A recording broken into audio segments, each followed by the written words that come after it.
Hello,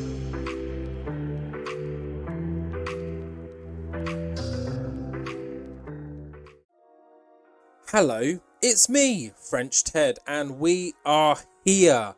Episode number 14. We've hit 4 million as well. Didn't notice that in the last one. Wrestlepalooza is here, the biggest show of the year. Hopefully we come out making some dollar because, you know, we're rising up the money ranks. Our popularity is not really doing anything though. I feel like this has to be a bug. Like, are we just never going to grow in popularity? I don't get it. If anyone has an explanation for this, like, it makes no sense because we're getting 55s every match or every show, so we should be going up, but we're not. We started at 44.8 and we're at 45.1. Like, that's bullshit. We've been doing this for like, what, 4 months now? Anyways. Yeah, someone explain that, please, because that's annoying me. It is Wrestlepalooza, the biggest show of ECW's calendar. There's literally nothing new to say because no new emails came in, nothing happened. Annoyingly, again, we won't get to the end of the month because Wrestlepalooza is here, Hardcore TV is here, so it will have to be next episode where we can look at finances and things like that. But yeah, let's just stop talking now. Let's take a deep breath and let's head straight into Wrestlepalooza. Okay, and here we are. But before you guys look at anything on the screen, as always, let's take a look at the question of the week, which isn't really a question. It's more of a request. Give me a bold wrestling prediction for the future. Doesn't have to be the next couple of weeks, months. Could be for next year, years ahead. But, yeah, just give me a bold wrestling prediction that you've got. One of mine is that I believe, and this is long-term prediction, and actually this isn't even a bold prediction, but I don't think AEW are going to last as long as we think it will. Like, don't get me wrong, I love AEW. Love almost everything about it. You know, some of the decisions have been a bit pooey. But when we're looking at AEW, WWE, I think WWE are going to be here forever. Like, I can't see WWE folding or disappearing unless they choose to. Whereas AEW, I feel like there's going to be a burnout. Maybe not in the next couple of years or the next 10 years or so. But I do think eventually, in possibly our lifetime, who knows, AEW will either dissolve or it will merge with another company. Something like that. That's my bold prediction. You know, yeah, why not? The other one I had was that, like, a Lucha Underground-esque show is going to come back. I know I mentioned them in the last episode, but I read a news report recently that Freddie Prinze Jr. is apparently working with a bunch of people to bring, to create a new wrestling promotion, and he said it's going to feel a lot like Lucha Underground. And I feel like if Netflix or, I don't know, Amazon Prime, HBO Max, you know, all that stuff, if one of those companies can, like, get the rights to, like, an episodic series, like, wrestling kind of thing, like Lucha Underground was, like, it was in seasons, like, there were season-long storylines and, you know, things like that, I think that can make some serious money. And the popularity and hype of it, well, you'll get some big stars joining that. But yeah, that's another prediction. I feel like one of those networks or service providers, whatever they're called. I know that WWE is moving to Netflix, but I feel like one of these companies are going to end up having their own kind of sports promotion like that. But yeah, that's my prediction. Let me know yours. It can be literally be anything. It can be so-and-so is going to be a future champ, blah, blah, blah, whatever you want. So-and-so is going to sign for so-and-so, you know, all of that stuff. Let me know down below. I'm really interested and down to chat more about whatever your bold predictions are. But we are here, Wrestlepalooza, and as you can see, we are kicking off with a big match. Rob Van Dam, Sabu. The arena is buzzing as the two men are stood across from each other, but Bill Alfonso, the whistleblowing manager of both men, steps into the ring, mic in hand, and says, "Listen up, baby. I can't be managing people who want to kill each other, you feel me? So I am only here to represent winners. So tonight, it's simple, Daddy-O. Whoever walks out with the win, that's who Bill Alfonso is riding with from now on. So, an added, you could say, stipulation. The winner, or should we say the loser, will be managerless going forward. Bill Alfonso only wants to associate himself with the winner of this match. So, whether you care or not, if you're Rob Van Dam or Sabu, this is what's happening. A really good opening segment. I mean, it's RVD, Bill Alfonso's great on the mic. Yeah, let's just dive straight into this match. I'm really hoping it does well. An 82. Okay, I'll take that. Sabu struggling for breath. My boy, come on. What's that about? But the match is over. A 16-minute match. Rob Van Dam comes out with the win. A nice, clean, really good wrestling match here. You've got some really good numbers down below. 100 from the crowd. A 3.5 star, 82 match quality, and an 82 overall, which is really good result. And you can see here, aiming to steal the show, everyone up their game. RVD, of course, has all of these boosts every time he's in the ring. The same with Sabu. The crowd loved it. And yeah, RVD comes out with the win, and also Bill Alfonso as his manager. So yeah, great win here for Rob Van Dam as we kick off Wrestlepalooza. Now, the next segment, it's kind of annoying how PWS does it, where it kind of reveals everyone immediately. I probably could have broken it up, but I didn't want to. But the FBI and BWO are next. And the BWO are in the ring as the FBI come out, the three of them, and the masked man, as they look to unveil the newest member of FBI. Did anyone get it right? Who knows? Well, actually, we will know by now, because this is the cut-off point. If you haven't already commented in that video a couple of videos ago of guessing who the masked wrestler is, then you're out of luck. But here we go. I feel like I've hyped it up and it's really not that deep. Unless you know the guy, I don't know. Anyways, ahead of their match, the FBI think that now is the perfect time to unveil their newest member who's been hiding behind the mask. Lil Guido grabs the mic and says, "All right, paysans, we got the surprise of a lifetime for you tonight. Meet our newest member of the FBI." The towering figure clad in a mask, casting a huge intimidating presence over the ring, reaches for the back of the mask as he slowly pulls it down.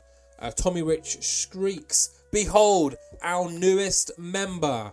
The giant masked man dramatically removes his mask, revealing a face that clearly does not match the Italian heritage of the FBI. It's Yoshihiro Takayama, the famous and clearly Japanese wrestler known for his immense strength and his shoot wrestling. Takayama, if you haven't ever watched him in a match, do yourself a favour and watch this guy in the ring. More specifically, I think it's Takayama and Dan Severn, I want to say. That match is brutal. He's a giant Japanese man that will just punch and kick until he wins. Guido suddenly goes silent as he looks around and raises an eyebrow. "Hey, you don't exactly look Italian. Are you sure you're from Italy, pal?" Guido then extends the mic upwards to Takayama's lips, who just glances down at Guido and says, "Spaghetti." Tommy Rich bursts into laughter, as does a number of people in the crowd, and says, "Hey, that's good enough for me. Welcome to the FBI." The arena is filled with chuckles and nods of approval as Takayama holds up the Italian flag and has been accepted, I guess, into the FBI despite his clearly non-Italian background. The referee shrugs and signals for the matches to begin as the tension is crackled in the air. The FBI, now with their honorary Japanese member, prepared to take on the BWO, hoping that the newest member proves to be pivotal. Yeah. With Takayama, why not? I thought, fuck it. He's a beast as well. So if you know him, I feel like this is a great moment. If you don't know him, you probably don't give a shit. But everyone got a boost in pop. Let's move on to the match. And Takayama struggling by breath. Oh, great. So we did this as a comedy spot match. Of course, it's the BWO and FBI. And also now Yoshihiro Takayama. Don't worry, we're paying him a lot to do this because it's not the kind of thing he normally would. But it is the FBI that get the win thanks to Yoshihiro Takayama, who gets the pin on the blue meanie. We went for a comedy angle, as I already said. Harley Race, I had to throw him in here just to try and boost the match a little because I knew it wasn't going to go crazy. Everyone seems to have jumped in pop except Takayama, which is weird. And yeah, an 80 from the crowd. They seem to enjoy it. A 3-star match quality, which is pretty good to be fair. 75 with a 66 overall, which isn't as good as we'd hoped. But hey-ho, it's now technically 2-1 still to the BWO. So this feud is most likely far from over, especially now that the FBI have got some big Japanese muscle on their side. Are the BWO going to start recruiting as well? We'll have to wait and see. But this match is done as we move on to our next match, and it is the FMW special match. It is Masato Tanaka versus Hayabusa. And with these matches, I do not pick a winner. I do not want to control the fate of wrestlers that are not in my promotion, unless they're facing a wrestler in my promotion. But this is, of course, for the title. So let's see what happens. So in a really good match, annoyingly, it didn't get a good final score. Hayabusa has won, and he is the new FMW Double Brass Knuckles champion. Now, that is a mouthful. He defeats the dominant Masato Tanaka. I looked back and Tanaka was pretty much undefeated, and Tanaka is also one half of the tag team champions over there as well. So, he's now lost one of his 2 belts, and Hayabusa now stands tall as the Double Brass Knuckles champion in FMW. Hayabusa jumps in popularity in America. Tanaka drops a little bit. An 80 crowd reaction, a really, really good match here. 3.5-star match quality is 79. I'll take that with a 68 overall, which isn't too bad, given that these men aren't as well known in America as they are in Japan. Following on from this match, though, is our TV title match. It's Just Incredible, the leader of Enigma, taking on the TV champion Jerry Lynn, who arranged this match because he wants revenge on Just Incredible and Enigma. And to do so, he's put his TV title on the line yet again. And remember, guys, no holds barred. And in a pretty decent match, it is Just Incredible that comes out with the win. Of course, the numbers game played a part with both Jeff and Matt Hardy getting involved. There is no Jason here because Jason is injured, kayfabe, after the brutal assault from Jerry Lynn recently. Jerry Lynn, let's be honest, he booked himself into a corner here, making it a no-holds-barred match. It's essentially a 3-on-1 assault, but Just Incredible gets the win and is our new ECW World Television Champion. An 87 crowd reaction. They really enjoyed this one. 3.5-star match quality, an 80 and a 71 overall. I will take that. Our second highest rated match of the night so far. Yes. With 82% to beat from RVD and Sabu. Not too sure if that will be topped, but we'll have to wait and see. And yeah, a huge jump in pop for Just Incredible as well. 0.7 in North America, 0.3 in Latin America. And Jerry Lynn drops just a little bit. And yeah, great work from Paul Heyman too. We take a break from the in-ring action now as we head backstage to catch up with Rob Van Dam, who is still basking in the afterglow of his hard-fought victory over Sabu. Stood with his now manager, and only managing him, Bill Alfonso. And RVD goes, "You see that, Fonzie? Easy. I'm done with Sabu now. That chapter is closed." Bill Alfonso, with his trademark whistle around his neck, nods enthusiastically and goes, "You did it, RVD. You showed him who the whole effing show is. And that is why I am proud to be your manager. I knew you'd do it, Rob. I knew you'd do it." RVD's expression of, happiness suddenly turns serious as he takes a breath, calms down his manager, and looks to him and says, "Now, it's just you and me, Fonzie. And now it's all about the gold, man. I want those titles. Tag titles with a real partner, TV title, hell, even the big one. I want it all, Fonzie, and we're going to get it. Alfonso responds by saying, you got it, Rob Van Dam. We're going to take this to the extreme and make history. We're going to make sure that you get all the titles.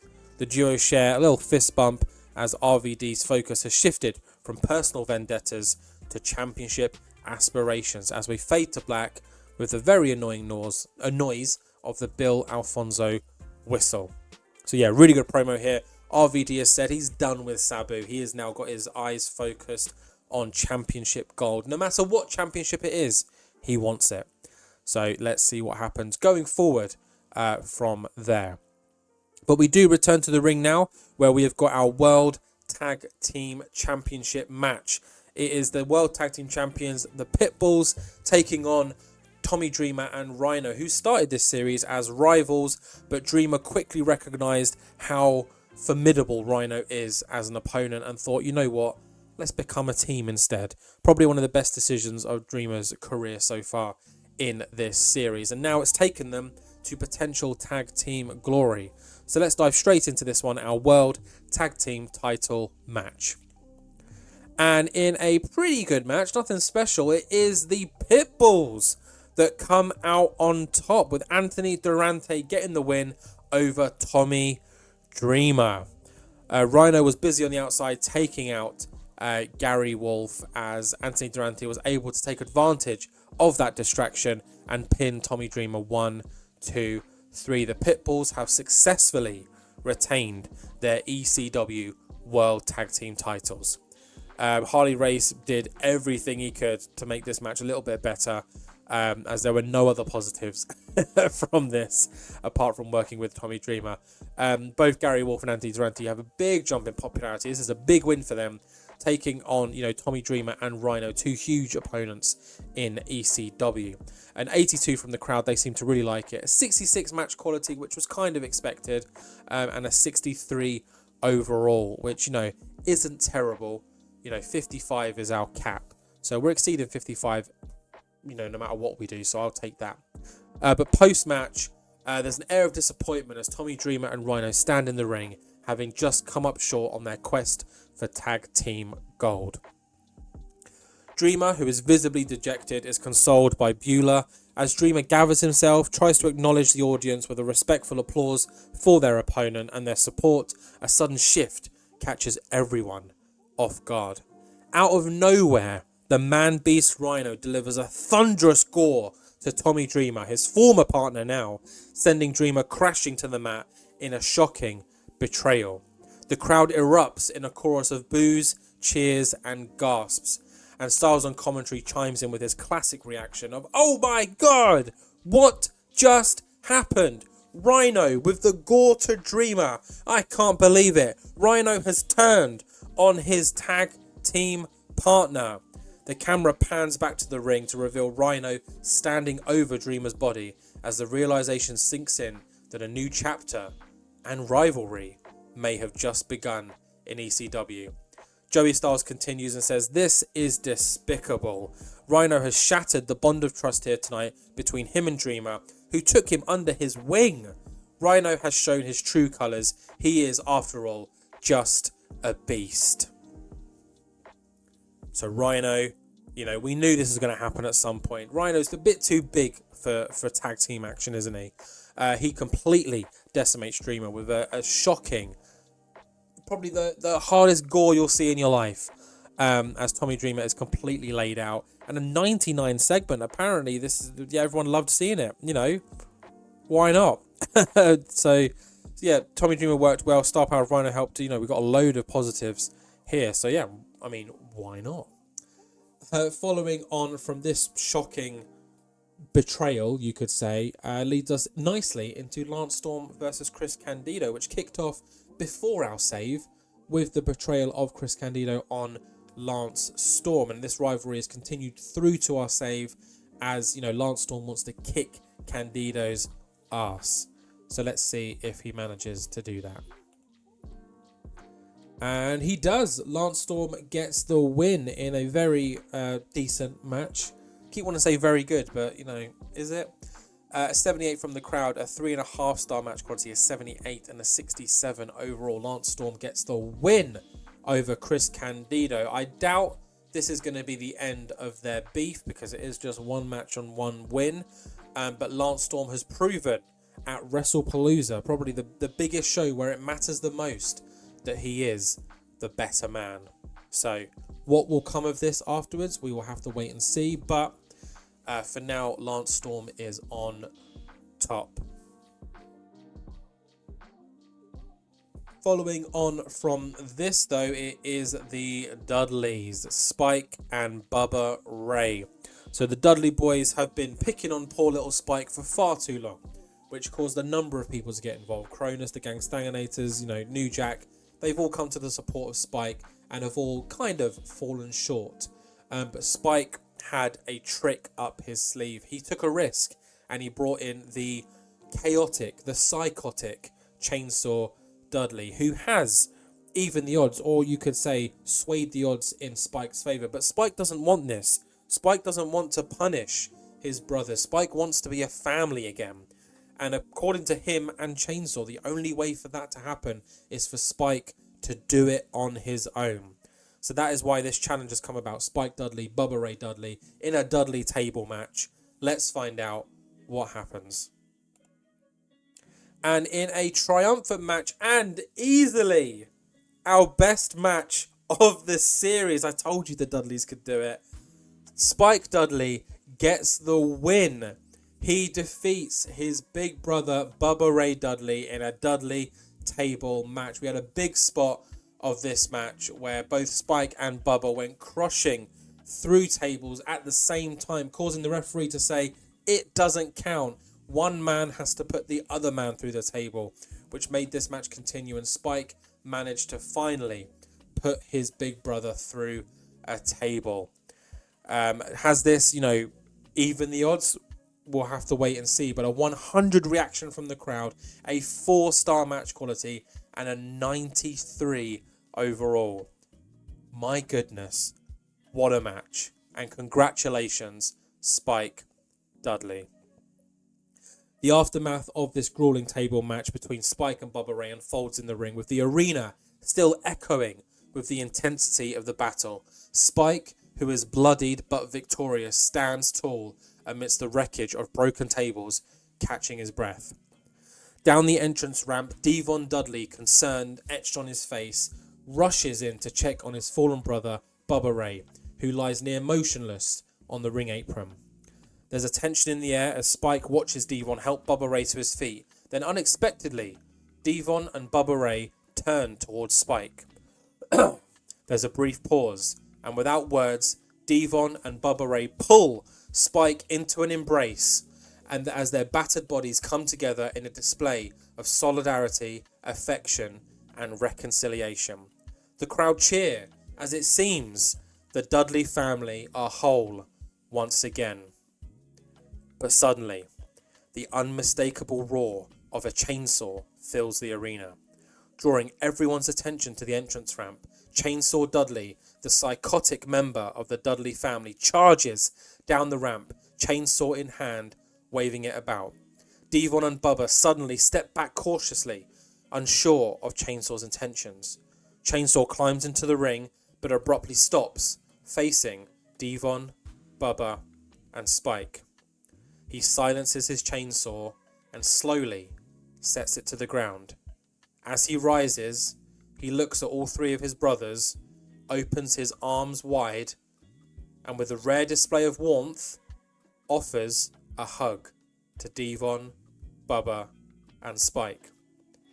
In an unexpected but heartwarming moment, all 4 Dudley brothers come together in a group hug amidst the chaos and table debris that surrounds the ring.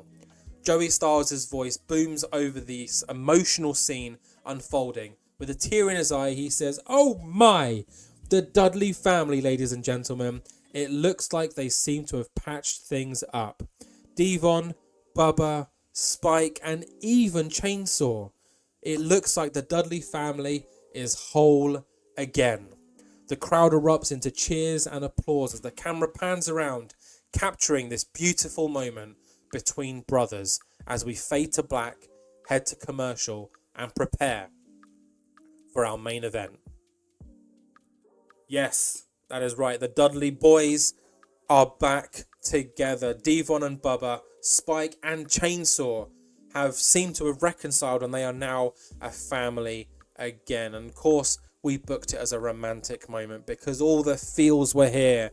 And they were some were offended by the steamy content. I love that. Some were offended by the steamy content, but the edge seemed to improve the crowd reaction. Okay, very steamy. What were they doing? They were just hugging, right? I mean, that's what I thought. But yeah, we're in a commercial break now. The tables are being cleared. Everyone can just have a little breather, take a pee break. I'm going to have a quick yawn, 1 sec. There you go. Pee break's over as we head straight into our main event. There's no angles, there's no segments, there's no entrance booked. We're just going straight in. It's Shane Douglas versus Taz for the ECW World Heavyweight Championship. There's no need to recap what's been happening here in much detail. Essentially, Taz has wanted the belt from day one, and Shane has just thrown all of these things in the way. And to be fair, some of them aren't from Shane. You know, of course, there was the fan vote to who should get the match after Shane wanted Lance Storm. The Sandman's got in the way. We've had multi-man match after multi-man match. But finally, Taz is here with his number one contendership, taking on the franchise, Shane Douglas. Let's not waste any time. Let's go straight into our main event match, the World Championship. And in a decent main event match, it is Taz who does it. Of course he did it. We all knew this was going to happen. Taz is our new ECW World Heavyweight Champion. He defeats Shane Douglas in an explosive main event match. Shane Douglas struggling for breath in this 14-minute match. But Taz impressed the crowd as he always does. Bam Bam Bigelow was ringside but did not interfere once. He simply watched on as Taz got the win. A 94 from the crowd, a 2-star match quality, and a 69 overall. Taz is our new ECW World Heavyweight Champion. And post-match, we got some shit going on. He's done it. Taz stands triumphant in the ring as the new champion. The crowd roars as Taz raises the championship belt high above his head. Meanwhile, in the ring, a distraught Shane Douglas is on his knees, clearly devastated and confused by his loss.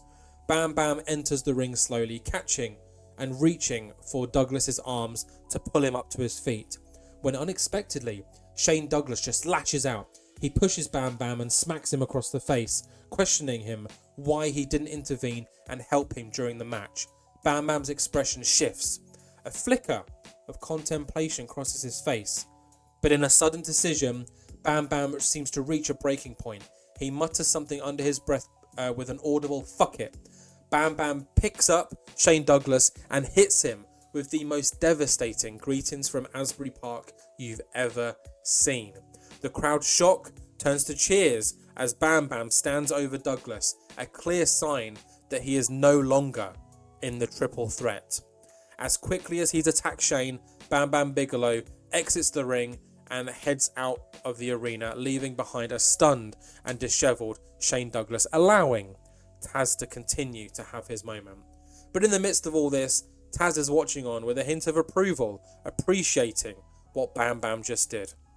The new ECW champion returns and celebrates his victory, soaking in the adulation from the crowd.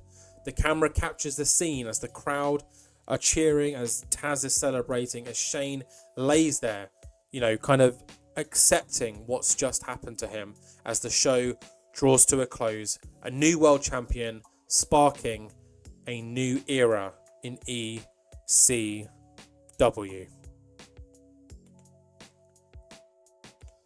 And that is how we end the show. And we would have got a 78. My boy, WrestleMania who? If you guys remember, WrestleMania got a 71, I think it got. Wrestlepalooza got a 78. Unfortunately, it doesn't reflect that. We got a 55. But if we had unlimited money, boom, a 78. We've just done it. Best show of the year so far, I think. And also best match of the year with, where are they? Spike Dudley and Bubba Ray Dudley with a 93. A 93. Let me just shout that. A 93. Yeah. But let's just quickly recap the show. So RVD gets a clean win over Sabu, who later in the night says that he's now turning his focus to championship glory. The FBI reveal a Japanese member to the full-blooded Italians, which is Takayama, as he helps them get the win over the Blue World Order. Hayabusa is the new FMW champion after defeating former champion Masato Tanaka. Just Incredible uses the No Holds Barred and the Hardy Boys to his advantage by defeating Jerry Lynn, becoming the new TV champion. The Pitbulls managed to take advantage of a distraction between Dreamer and Rhino to get the win, which forces Rhino into a decision who turns on Tommy Dreamer. Notice I've been spelling Rhino wrong in my promos. I swear it was with a Y, or is that when he joins WWE? Can't remember. Rhino turning on Tommy Dreamer, attacking him with a gore, and definitely, signalling, I'm on my own now. Fuck you, Dreamer. We also get Lance Storm getting a clean win over Candido, but that is far from over. The Dudley family are back together in what is probably my favourite moment I've ever booked in a series, where Spike manages to overcome the odds and defeat Big Brother Bubba Ray, as the family have reconciled, including Chainsaw Dudley, and they are now probably a scary, formidable team. I mean, we can see the Dudleys probably looking for some titles now or something, now that they're whole again. This is probably a scary group of individuals for anyone to come up against. And then, of course, in our main event, Taz is our new ECW World Heavyweight Champion, as Shane Douglas has not only lost the championship, but he's also lost Bam Bam Bigelow of the Triple Threat. So yeah, let's end the show and see what the emails are saying. We got two. First one is that we made 228,000 with an attendance of just over 8,000 people, which is great. Bravo and Eddie have been paired up. I mean, that makes sense, doesn't it? Why is that news? Anything else here? Oh, Juve has just left WCW. So he's now unemployed, right? Oh no. He's now with AAA. Okay, don't worry. I was gonna be like, wait, we could sign him, but we can't anymore because he's now at AAA. He was like, oh well. But there's a couple of things that we need to do. First of all, we need to go to our stables. And I want to call them the Dudley family now, because I think that's more fitting. And if we just type in Dudley, we're going to add Chainsaw and Spike. Bubba Ray, I would say, is still the leader. But there is the new team, the Triple Threat. Can't really be called the Triple Threat anymore because Bam Bam's gone. But I'm sure, and this is a spoiler, I could say, Shane maybe has some backup plans in mind. And then, of course, the full-blooded Italians have got Yoshihiro Takayama within their stable now. And then, of course, you've got Enigma here as well. But let's take a look at our titles, because, of course, we've got new champions. Taz, new champion. The Pitbulls are still champion. And Just Incredible is the World TV champion. FTW title is still inactive. Probably not going to introduce it, to be honest, because now that Taz is champion, there's no reason to, if you think about it. We can always create titles. Let's take a look at what we've got when we search ECW. We have got a junior tag, the TV title, a pure title, a junior title. That could be pretty cool. A junior heavyweight division could actually be really, really cool. Might have to do that. Is that the only ECW? We've got a TV alternate, so we've got ECW Pure, but that's definitely not Extreme Championship Wrestling. Then we've got these ECWR. I don't know what that's about, but ECWR Women's, because that's definitely like a world ECW. Yeah. I don't know what the R means, but we've got a bunch of things we can probably pillage here. We've got some other tag team belts. Again, we can just grab one of these heavyweights as well and just turn them into another belt. But the junior one I like the look of. And down the line, I would love to have a women's division, but this mod and this time period, there's just not many women out there to warrant doing that. But let's skip another day or two. Let's get to the next hard show, and then we will stop. Oh, Shima and Togi Makabe have been teamed up. Shima, a former ECW member. Makabe, someone who was considered by myself as well. Very interesting. Oh, Phil Lafon has got 1 day left. Let's do another 30 days. Just because I don't know what I'm doing with him yet. Just to see if we get any other news coming in. Here we go. These are the war reports. Let's see if hiring Sabu helped. Let's see. So WCW are always clearly going to win. They usually win everything. It's WF. How many have we won this time? Oh, it worked. I told you. We hired Sabu to get our looks up, and we've now above them. So we're now 3. We've got 3 wins over WWF now, which is really cool to see. We just need to start upping. So star quality, nowhere near. Show quality, nowhere near, of course, because that's our cap. Popularity, yeah, we're not going to be near that. Entertainment, oh no, it's 96, bloody hell. Yeah, I think these are the only ones we can win for a while, so I'll take that. And then, of course, the news about Shima and Makabe. Anything else here? No, let's look at the indie show. Anything decent? Nope. And then we'll move to Hardcore TV. And nothing new. Okay, well, that is it, guys. That is Wrestlepalooza. The next episode, as I said we were going to do a while back, is we're going to do an admin. We're going to do a roster review. We're going to look at signing some people, probably release some people. So we've got about 50 wrestlers, which is really good numbers. But, like, of those 50, there's a good handful that I either don't care about or I'm not going to do anything with. And I'd rather replace them with, like, tag teams. Because our tag team division, let's have a look at the tag team division. Because we're going to have to break some of them as well, aren't we? Because Dreamer and Rhino are no longer active. RVD and Sabu are no longer active. We very rarely see Scorpio and Sandman together. That's 2 of the 4 Blood Italians. Danny Drawing, yeah. The rest of these are, well, New Jack and Spike, they're not really a team anymore, so inactive. And then, obviously, Balls Mahoney is out for a while. So, yeah, it's not many tag teams, you know, because especially when, like, some of them are in their own storylines, like the Dudleys, BWO, FBI. And then you can't really just have them week in, week out against other tag teams. So, we need to widen our pool of teams. That's what I'm saying. So there's that, and then just reflecting on the roster as a whole, seeing if there's any new faces we can bring in. And yeah, that's pretty much it.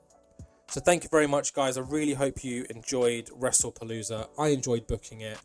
The Dudley moment is going to go down as one of my favourites I've ever booked. So I really hope you guys enjoyed that too.